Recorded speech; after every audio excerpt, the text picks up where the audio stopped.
Howdy y'all, in this video we're going to be talking about the subject of water versus our cameras. And can they work together? Are they even compatible? Is it okay if we use our cameras in the rain? How do we know it's not going to damage them? Let's talk about it in this video. You know how it goes. You head out with your camera for an awesome photo shoot, maybe in nature somewhere, and then it starts pouring like a crazy man.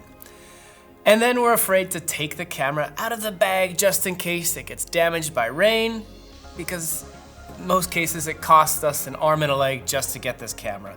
But is our fear actually justified? And of course that's assuming some common sense. We're not talking about taking our camera and dipping it into some water or swimming underwater with our camera and taking pictures. We're just talking about regular rain or things like that can accumulate on our lens or on our camera body. For underwater photos, you're gonna need special underwear housings, and those are required to completely seal the camera off so that no water actually comes in contact with any of it. And this is even necessary at greater depths where there's gonna be a lot higher pressure. With most modern cameras, we don't need to worry about the elements such as water, rain, mist, you name it. They're equipped with a rating known as a weather seal, and this protects them from any basic elements you might encounter. But it's always good to check and be sure that it's actually rated for this. So how do we do that? The level of water resistance as well as dust resistance is determined by the so-called IP, or Ingress Protection Code. But let's be honest, in the vast majority of cases, manufacturers simply don't provide this information.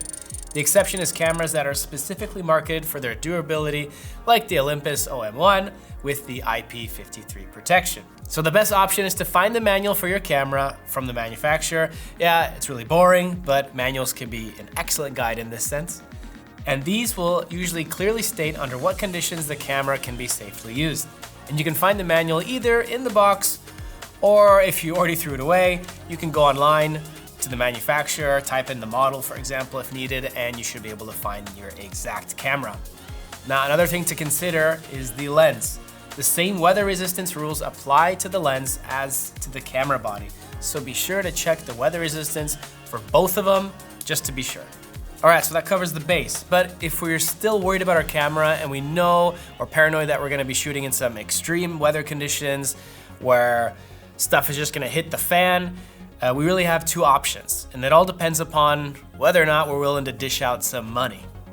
The first, of course, and the more expensive option, is to buy a dedicated rain cover for your camera. However, if you want a high quality one from a well-known brand, things can get pretty expensive, especially as the cover gets larger.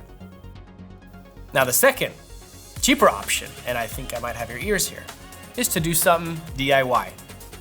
All you'll need is a plastic bag, a pouch, or a small sack, and ideally it should be transparent so that we can see the display and all the control buttons of the camera, and it's even better if it has a resealable opening, and scissors. So cut a small hole in the bag, just slightly smaller than the diameter of your lens, and then stretch the bag as tightly as possible over the lens. Use the lens hood to secure the bag by twisting it onto the thread, and when you're done, you'll have a resealable bag. Just simply zip it up and you can start shooting right away in some awful conditions. So that was just a small bit about some ideas of how you can protect your camera in crappy weather. If you liked the video, give us a thumbs up, let us know what you think below, and I look forward to seeing you in the next one. Take care.